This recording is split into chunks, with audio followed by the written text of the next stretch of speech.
Break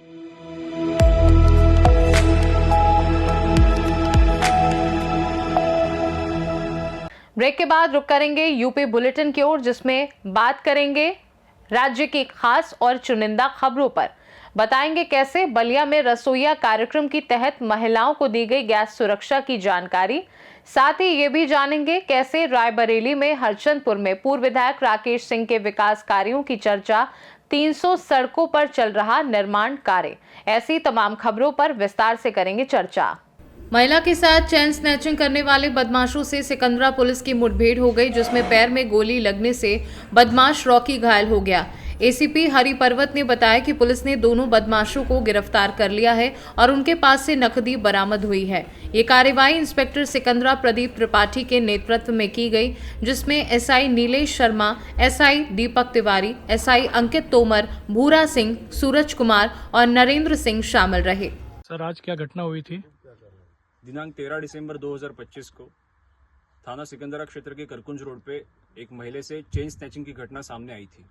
इसी क्रम में थाना सिकंदरा में अभियोग पंजीकृत कर श्रीमान पुलिस आयुक्त महोदय के निर्देशन में टीमें बनाई गई थी, जिसमें थाना सिकंदरा व सिटी सर्वेलेंस जोन की टीमों का समावेश करा गया था। इसी क्रम में जब आज मुखबिर द्वारा एक सूचना मिली थी कि दोनों अभियुक्त ये मथुरा मांगरोल की रोड जो है वहाँ से जाने की फिराक में है। इसी क्रम में जब ये दोनों को रोकने की कोशिश करी गई तो इन दोनों ने पुलिस के ऊपर फायरिंग करी। जवाबी आत्मरक्षा के हेतु जब पुलिस ने इनके ऊपर फायरिंग करी तो एक अभियुक्त के पैर पे गोली लगी। तत्काल पुलिस ने इन दोनों को अस्पताल पहुंचाया और आगे की विधिक कार्रवाई करी जा रही है तथा इन दोनों से एक तमंचा और कारतूस भी मिले हुए। आगरा से सी न्यूज संवाददाता पुष्पेंद्र चौधरी की रिपोर्ट। अमरोहा जनपद के नौगावा सादात कस्बे में अवैध खनन का खेल पूरी तरह खुलेआम जारी है, जहां नियमों और कानून को ताक पर रखकर खनन माफिया रात के अंधेरे में ट्रैक्टर ट्रॉलियों के जरिए मिट्टी और खनिज का दोहन कर रहे हैं। हैरानी की बात यह है कि पुलिस गश्त और जिम्मेदार अधिकारियों की मौजूदगी के दावों के बावजूद यह अवैध खनन धड़ल्ले से चलता रहता है।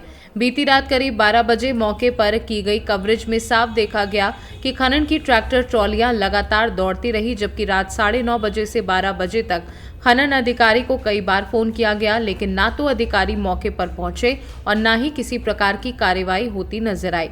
सूचना मिलने के बावजूद जिम्मेदार अधिकारियों के ना पहुंचने पर सवाल खड़े हो रहे हैं। स्थानीय लोगों का कहना है कि ये कोई एक रात का मामला नहीं है, बल्कि रोजाना पूरी रात यही हाल रहता है। पुलिस की गाड़ियां गश्त करती दिखाई देती हैं, लेकिन खनन पर रोक लगाने की कोई ठोस कार्रवाई नहीं होती। इससे अवैध खनन से न सिर्फ पर्यावरण को भारी नुकसान पहुंच रहा है, बल्कि सड़क सुरक्षा और स्थानीय लोगों की जान भी खतरे में है। ऐसे में बड़ा सवाल है कि जिम्मेदार अधिकारी इस खुले खेल पर कब कार्रवाई करेंगे और अवैध खनन पर आखिर कब लगाम लगेगी। अमरोहा से सी न्यूज संवाददाता गौरव श्रीमाली की रिपोर्ट। यूपी के बलिया में प्रधानमंत्री उज्ज्वला योजना 3 को लेकर लोगों को जानकारी दी गई, जहां भारत गैस एजेंसी की ओर से आयोजित रसोइया कार्यक्रम में महिलाओं को सुरक्षित गैस उपयोग और एलपीजी सिलेंडर से जुड़ी सही जानकारी दी गई। कार्यक्रम में भारत गैस के यूपी के प्रभारी राजेश कुमार ने महिलाओं को चूल्हे के रखरखाव, गैस से होने वाली दुर्घटनाओं से बचाव के उपायों के साथ साथ उज्ज्वला योजना 3 का लाभ कैसे उठाया जाए इसकी जानकारी दी। कार्यक्रम के दौरान आयोजित खाना बनाने की प्रतियोगिता में महिलाओं ने बढ़ चढ़कर भाग लिया, जिसमें प्रथम स्थान बिंदु, द्वितीय स्थान कृष्णा शुक्ला और तृतीय स्थान स्नेहा सिंह ने प्राप्त किया। विजेताओं को पुरस्कार देकर सम्मानित किया गया। वहीं कार्यक्रम में शामिल अन्य महिलाओं से गैस सिलेंडर और चूल्हे से संबंधित सवाल पूछे गए, जिनका सही उत्तर देने वाली महिलाओं को गिफ्ट देकर उनका मनोबल बढ़ाया गया। मैं राजेश कुमार, राज्य प्रमुख उत्तर प्रदेश एलपीजी भारत गैस की तरफ से। सर, आज किस तरह का ये कार्यक्रम था और इस कार्यक्रम में आप शिरकत करने आए हैं लखनऊ से, क्या कार्यक्रम है?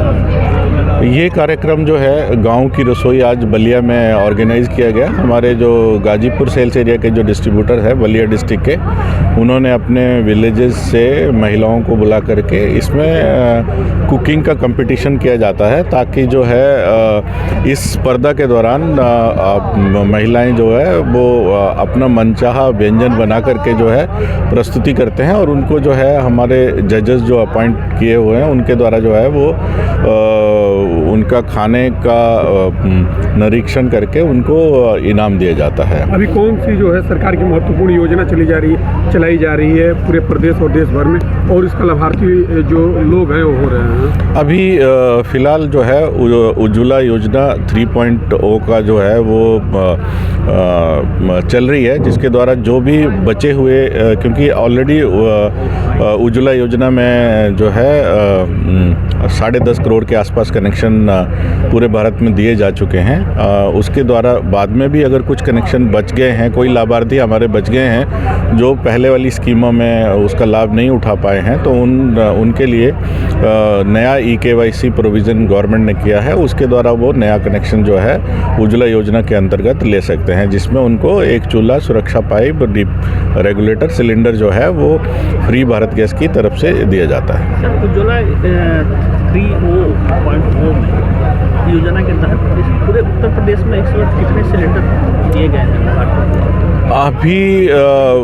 अभी तक जो है ये पिछले 1-2 सप्ताह से ही स्कीम लागू है, तो पहले तो बहुत सारी कवरेज जो है ऑलमोस्ट 112% के आसपास LPG कवरेज है, लेकिन फिर भी कुछ एक लोग जो हैं वो अगर बचे हुए हैं तो उनको जो है वो तीनों ऑयल कंपनी के द्वारा जो है भारत गैस के द्वारा भी है EKYC किया जा रहा है।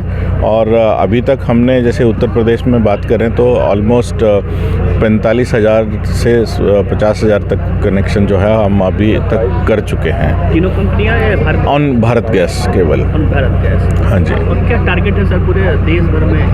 अभी तो इनिशियल टारगेट जो है वो भारत गैस का जो है वो 6 लाख का है, तो देखते हैं कि कितने लाभार्थी इसमें जो है वो अपना EKYC क्लियर करवा पाते हैं, और उनको है कोशिश रहेगी मैक्सिमम जो है कनेक्शन जो है जितने भी लाभार्थी बचे हैं उनको कनेक्शन दे दिया जाए। सबसे ज़्यादा बलिया से सी न्यूज़ संवाददाता आनंद दुबे की रिपोर्ट। उत्तर प्रदेश के बहराइच जनपद में जंगली जानवरों के हमले लगातार बढ़ते जा रहे हैं। ताजा मामला कतरनिया घाट के सुजौली रेंज का है, जहां सुजौली रेंज के अयोध्यापुरवा गांव में मुनव्वर की 7 वर्षीय मासूम बच्ची आलमीन अपने आंगन में खेल रही थी। तभी घात लगाए बैठे एक तेंदुए ने अचानक उस पर हमला कर दिया और बच्ची को अपने जबड़े में पकड़कर ले जाने लगा। बच्ची की चीख सुनकर पास में मौजूद परिजन दौड़े। इसी दौरान गांव के ही अमजद ने अपनी जान पर खेलते हुए साहस दिखाया और बालिका को तेंदुए के जबड़े से खींच लिया, लेकिन तेंदुए के हमले में बालिका गंभीर रूप से घायल हो चुकी थी। परिजन तुरंत बच्ची को इलाज के लिए सुजौली PHC लेकर पहुंचे, लेकिन वहां पहुंचते ही डॉक्टरों ने उसे मृत घोषित कर दिया, जिससे परिजनों में हाहाकार मच गया है। सूचना मिलने पर सुजौली पुलिस मौके पर पहुंची और अपनी कार्रवाई में जुट गई है तथा बालिका के शव को पोस्टमार्टम के लिए भेजने की तैयारी की जा रही है। इस दौरान ग्रामीणों ने आरोप लगाया कि गांव में तेंदुए के हमले लगातार बढ़ते जा रहे हैं। इससे पहले भी तेंदुए गांव में मौजूद कई बच्चों को अपना निशाना बना चुके हैं। क्या नाम है आपका? मुनव्वर। कहाँ रहते हैं? अयोध्यापुरवा। अच्छा, क्या हुआ था आज? हमारी बच्ची को शेर उठा ले गया। अच्छा, क्या नाम था बच्ची का? आलमीन। अच्छा, तो क्या हुआ उसमें, कैसे हुआ? खेत में चले गया था घर से। अच्छा, घर के अंदर थी? हाँ। अच्छा, तो यहाँ से उठा ले गया है? हाँ। तो अस्पताल ले गए थे? ले गए थे। तो क्या बताया गया वहाँ पर? वहाँ पे बताते हैं एक्सपायर हो गए। अच्छा, तो काफ़ी दिनों से यहाँ पे तेंदुआ आ रहा था क्या? हाँ, काफी दिनों से आ रहा है। बराबर आवागमन रहता है, लगातार आवागमन रहता है। बहराइच से सी न्यूज़ संवाददाता कृष्ण चंद्र शुक्ला की रिपोर्ट। बहराइच जनपद में गन्ने से लदा एक ओवरलोड ट्रक पलटने से बड़ा हादसा हो गया, जिसमें 4 लोग चोटिल हो गए। बताया जा रहा है कि ट्रक अधिक गन्ना लदा होने के कारण चालक ने सड़क किनारे पेड़ की डाल को बचाने की कोशिश की। इसी दौरान संतुलन बिगड़ने से ट्रक पलट गया। हादसे के समय बाइक सवार कई लोग इसकी चपेट में आ गए, जिससे वे घायल हो गए। सूचना मिलने पर स्थानीय पुलिस मौके पर पहुंची और घायलों को एम्बुलेंस की मदद से CHC भिजवाया। सभी घायल बाइक सवार थाना हुजूरपुर क्षेत्र के रहने वाले बताए जा रहे हैं। ये पूरा मामला पयागपुर थाना क्षेत्र के अंतर्गत इकौना पयागपुर हाईवे पर अरोरा के पास का है। बहराइच से सी न्यूज़ संवाददाता कृष्ण चंद्र शुक्ला की रिपोर्ट। फर्रुखाबाद में गुरुवार को कांग्रेस पार्टी द्वारा भाजपा कार्यालय पर प्रदर्शन का ऐलान किया गया था, जो राहुल गांधी और प्रियंका गांधी पर ईडी की कार्यवाही को राजनीतिक द्वेषपूर्ण बताते हुए किया जाना था।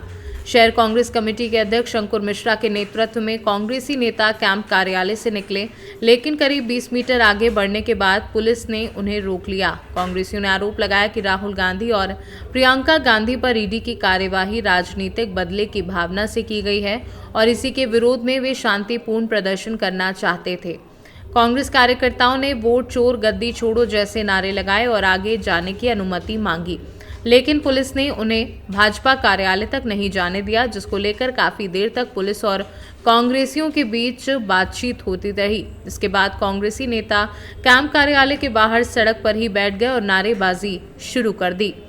वहीं सीओ सिटी ऐश्वर्या उपाध्याय ने बताया कि कांग्रेसियों ने यात्रा निकालकर भाजपा कार्यालय का घेराव करने की सूचना दी थी, लेकिन उनका कार्यक्रम यहीं शांतिपूर्ण तरीके से संपन्न हो गया। इस तरीके का वो एक तरीके से व्यापार ही समझिए ये कि समस्त संस्थाओं को का नाम बदल करके उनको बेच करके एक ईस्ट इंडिया कंपनी आई भारत में और देश गुलाम हो गया। आज आप देखिए स्वरोजगार की बात करते हैं, कोई एक भी संस्था अपनी जो है वो यहाँ कारगर है, बिल्कुल नहीं है। तो ये गलती फिर ना करें और देश को रहने दें, हम सबको जीने दें। नाम बदलने के अलावा कोई और काम देखें, बस योजनाओं के नाम बदलो। मैम, कांग्रेस के द्वारा प्रदर्शन का ऐलान किया गया था, किस तरीके से है और क्या व्यवस्था की? आज दिनांक 18 दिसंबर 2025 को कांग्रेस कार्यकर्ताओं द्वारा फर्रुखाबाद जिले में ये ऐलान किया गया था कि उनके द्वारा एक यात्रा निकाली जाएगी और साथ ही साथ बीजेपी कार्यालय का घेराव किया जाएगा उनके द्वारा।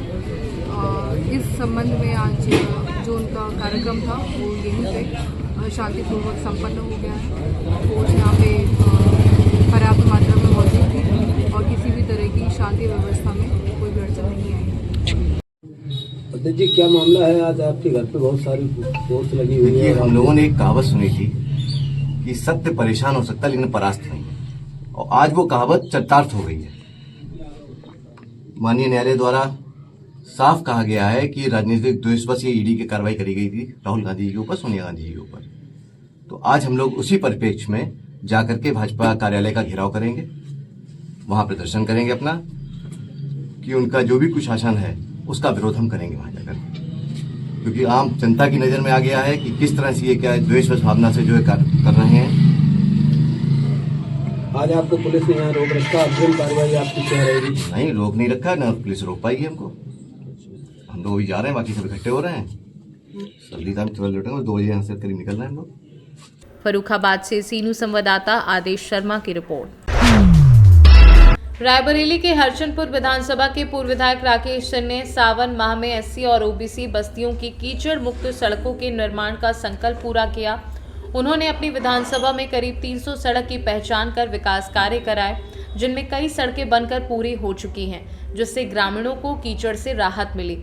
ग्रामीणों ने वर्तमान विधायक पर निधि के दुरुपयोग का आरोप लगाते हुए कहा कि पूर्व विधायक राकेश सिंह के समय में मुख्य मार्गों का डामरीकरण कर विकास कार्य किया गया। ग्रामीणों ने राकेश सिंह के सतत प्रयासों की सराहना करते हुए आभार व्यक्त किया। रायबरेली से सीनू संवाददाता अमन गुप्ता की रिपोर्ट। यूपी बुलेटिन में फिलहाल के लिए इतना ही। बने रहिए सी न्यूज़ भारत के साथ, हर खबर आपके साथ, आपके हाथ।